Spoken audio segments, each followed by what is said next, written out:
Diablo 4's much anticipated Vessel of Hatred expansion is finally here, and with it, the first new class to the game. Now, I was fortunate enough to review Diablo 4 Vessel of Hatred, and in our reviewer Discord, I was fortunate to work with a bunch of people from around the industry, including members of Blizzard themselves, and we had a lot of conversations around builds. The Spiritborn class is incredibly flexible, and I give you all the details on that and more in my review video. If you haven't checked that out, please do so. But I'm sure you're here right now to hear more about build types.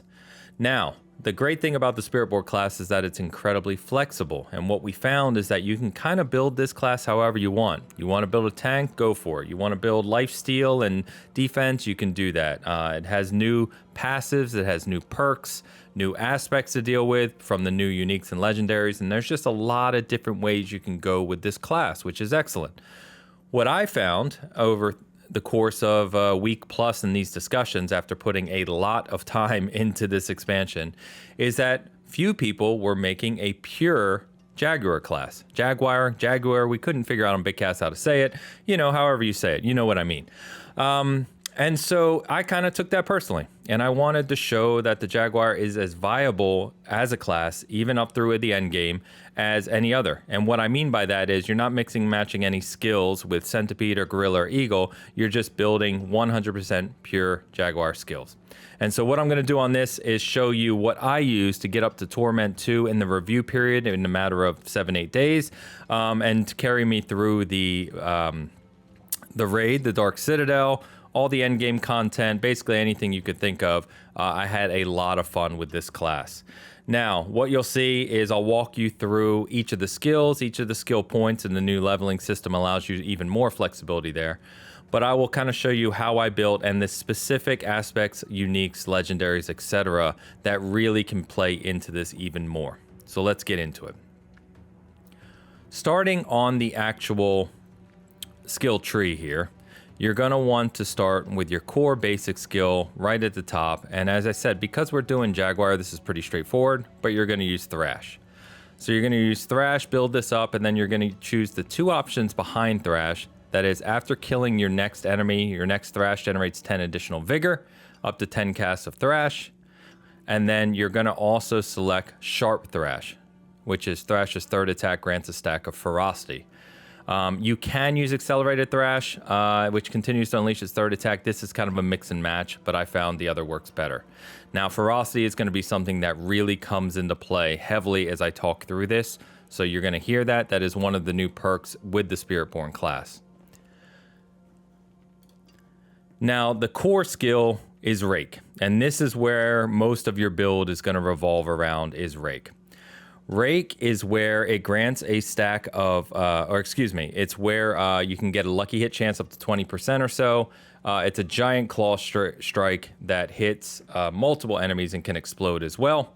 And then you use Enhanced Rake, which gives you a stack of Ferocity, and Rampant Rake, where the Vigor cost is reduced by 2 per stack of Ferocity you have.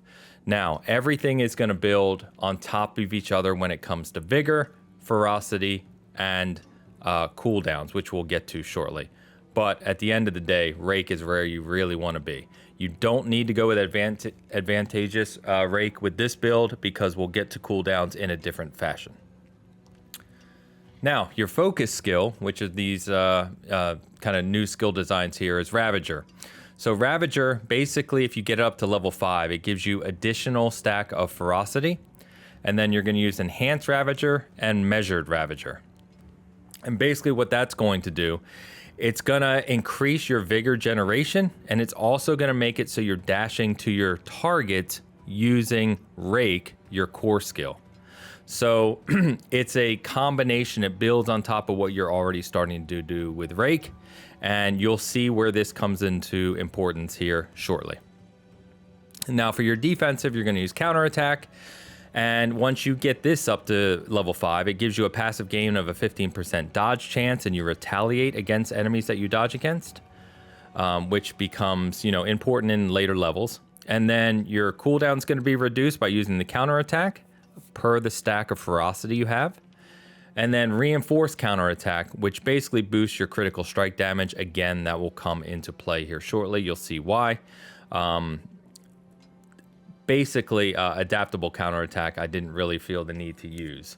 So it's reinforced is where you really want to sit with your critical strike damage.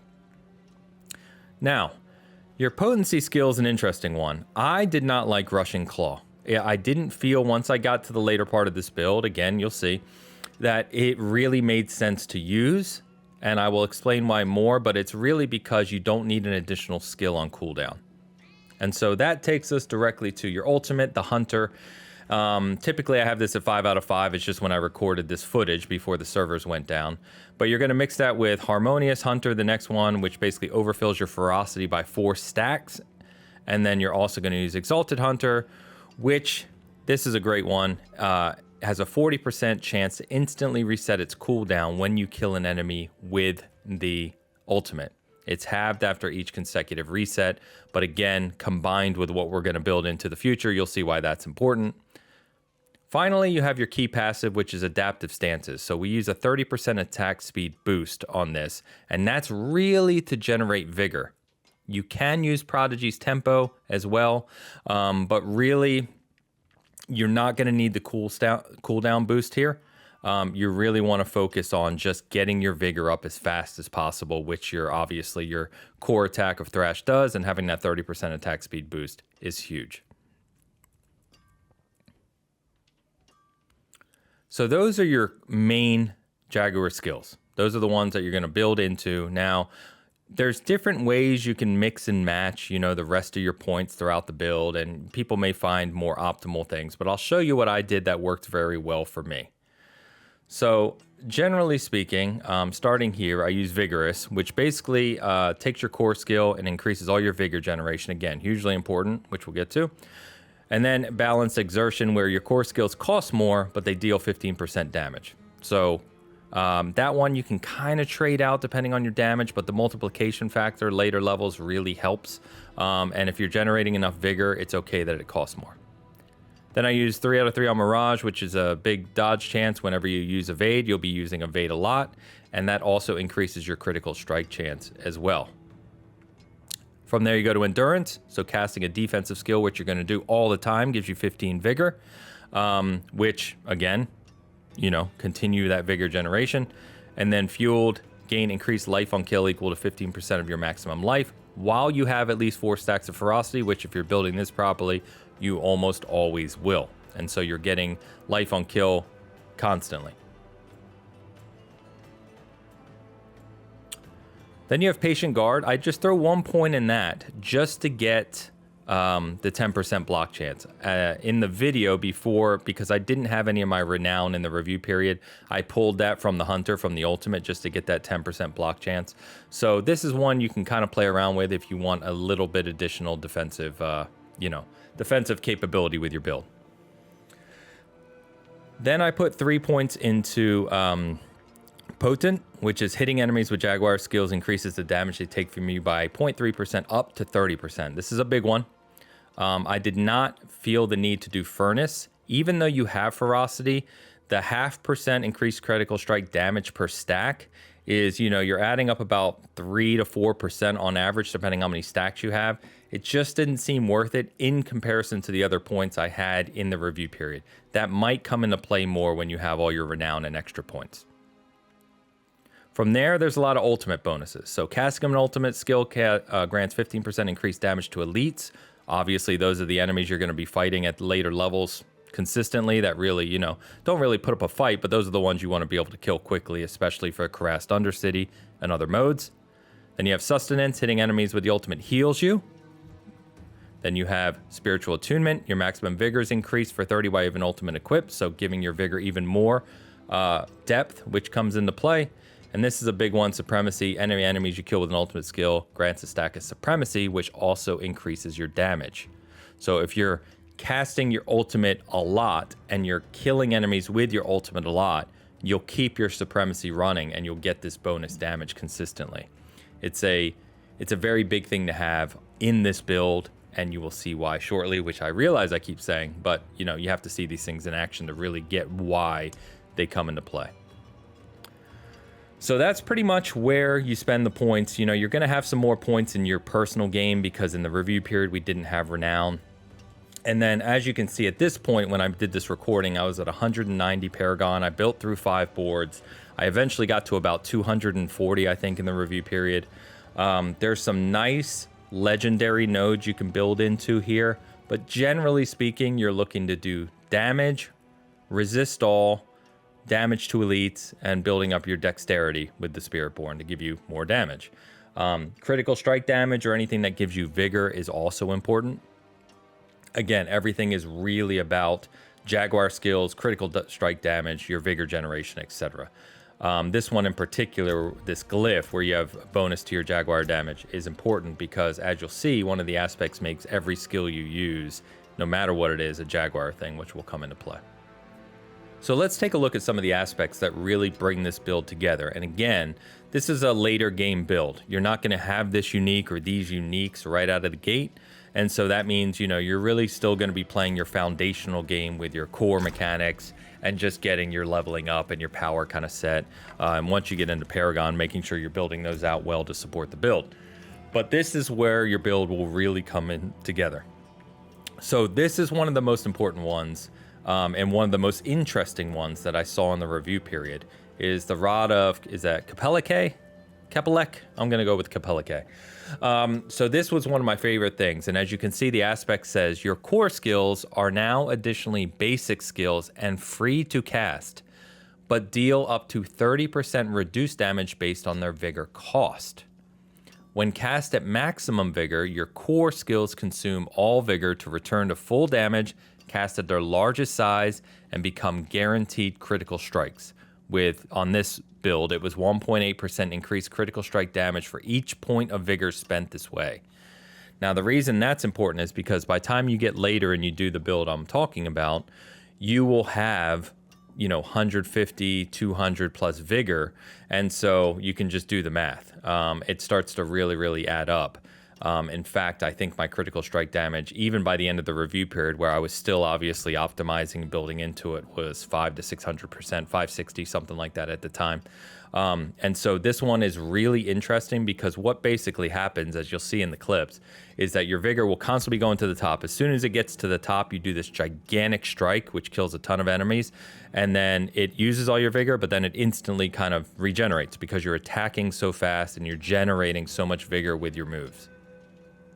Now, this is another new aspect for the Spiritborn on the Jaguar, which says Rake manifests a Spirit Jaguar, which also casts Rake at a random enemy, dealing 60% base damage. So basically what this means is because you're casting Rake basically nonstop through this build, you are also casting it basically twice. It's just doing a little less damage or, less damage on other enemies, but it basically means that you're swiping all over the place constantly. It's a good one to have. It's one that I always made sure I had on the build. Okay, this is probably one of the craziest aspects to build into. You do not have to use this for this build. If you want a pure chaos build, this is the way to go, in the sense of this has you teetering on knife edge at all times, but it's incredibly fun, and this is my preferred way to play. So this is what I'm recommending for the build, but of course this is another unique item, so you have to obviously get it. But basically what this says is spending vigor heals you for 3% or 1 to 10% of your max life. Every second, your active cooldowns each drain 10% maximum life from you to reduce their durations by 3 seconds. And so if you start to think about that, basically what it means is as you're using your skills, it's taking the life from you. So you're watching your life drain, and that's where the ultimate giving you life, the life on kill, the other life on hit bonuses that you'll have on your items really come into play. So your life is constantly up and down. But once you build high enough into your life pool and you get your life generation high enough with all the different things you can do, what this essentially means is that between your other cooldown bonuses, like on the ultimate where it can reset, you have a 40% chance to reset. Between those bonuses, everything else that comes together, and this power, your cooldowns are basically extremely minimal, even for your ultimate. And that's where this build really comes into play. So you want your cooldown and your, for your passive and your focus skills, not your passive, excuse me, your focus and defensive skills to be extremely low, and then you're basically using your ultimate all the time as well. So you're using all 5 skills. You're basically holding down your thrash and rake, your core and your basic at all times, and then you're able to cast your other 3 skills basically nonstop. And that's where this build really starts to come together. It's a lot of fun, which I will talk you through here shortly. Now, further compounding onto what I just said is also Lokren's Talisman. So this is another unique, but it says your skills gain a percentage critical strike chance per point of primary resource you have when cast, up to a percentage, 10 to 40%. Each point of primary resource above 100 grants skills 0.2% critical strike damage instead. So this is combining with your rake bonus to where your gigantic attack that's going to happen at max vigor, while you're also doing all this vigor generation, all of your other skills are going to critical strike nearly all the time. It's just the way the percentages work. So if you see in my clip when I'm fighting on, I think I showed Torment 1 on this video, but when you see on that, you'll see that so many of my attacks are basically critical strikes. It's almost nonstop, and that's by design when you're combining these aspects together. Now, you can use Mother's Embrace with this as well. Mother's Embrace is an existing unique, but basically says if a core skill hits 4 more enemies, which when you're doing this gigantic attack, again, that hits a big group of enemies, 51% or 30 to 60% of the resources refunded, right? So again, vigor generation. Anytime you get your vigor to max when you cast Rake, it's going to be a bonus kind of swipe and damage to everything you do. Now, the reason I said you can do this one is because 4 more enemies is really your elite mobs and everything else. If you're going for like a Torment boss or one of the lair bosses, this is not going to be your thing. You're going to want something to swap this out with, generally speaking.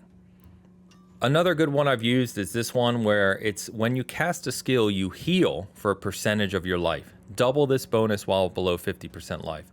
And while this is so beneficial is because why this is so beneficial is because you're casting skills nonstop. Again, your cooldowns are going to basically be nothing, and you're casting skills so consistently. Once you get your life pool up enough, which you're going to have to do because of the draining life cooldown thing I spoke to, this is going to be healing you all the time. So this just helps you balance that knife edge of keeping your life up as you're casting all these skills consistently.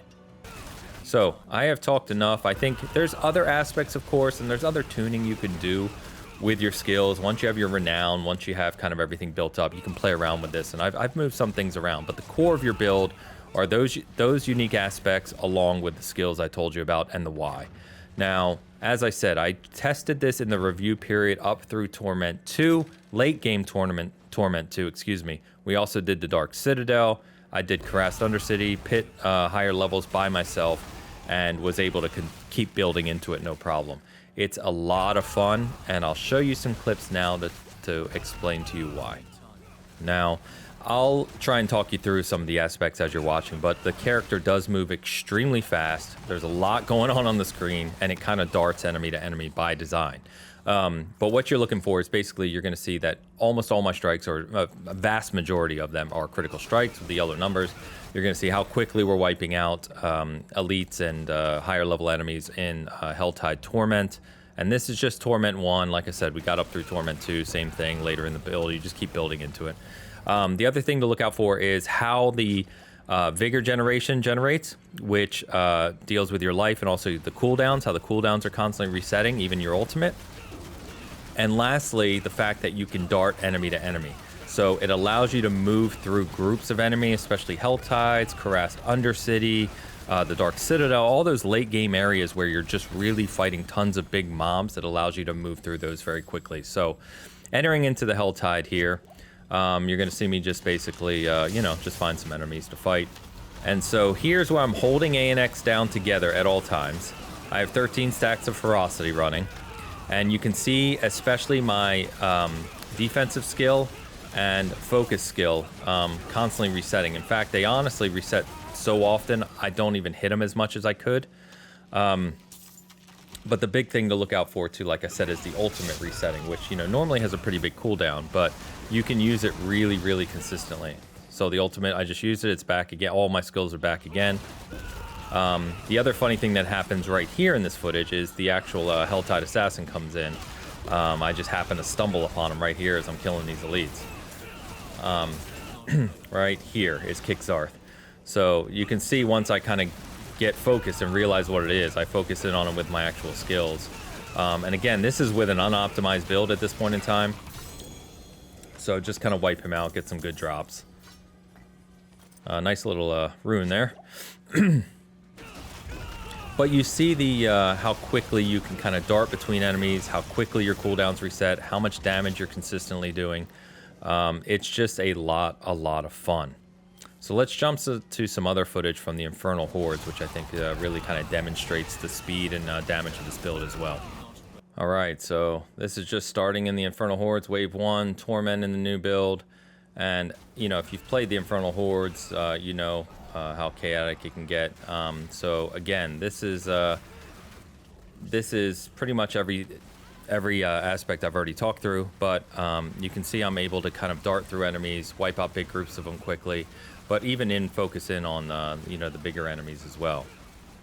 So it just you know, I can only demonstrate so much here. You kind of see it in action. So it is a build I highly recommend. It is a lot of fun. If you like something like the Diablo 3 Monk, or you like melee builds, or just really up close and personal builds that move quickly, you can see how this manages it on your screen. I experimented with different builds during the review period. I'm going to play around with a tanky gorilla at launch for myself personally, but I've already told people that if I don't really like the other stuff as much as I like this, I'm going right back to this, because honestly, it's just too much fun. It's way too much fun, especially once you start playing in co-op with friends. There's just, you know, it's already chaos when you're playing with 4 players, but when your character is able to not only destroy everything but dart all over the place, it's a blast. So any questions you have, comments, obviously if you find different ways to kind of optimize this build, I'm sure people will. You know, we only had a few days to really work through high level here, but this is one that really stood out. So please leave a comment, please leave a like, let me know what you think, and really enjoy Vessel of Hatred. It's fantastic. I hope you enjoy it. I'll be enjoying it, and I hope to talk to everyone soon. Peace.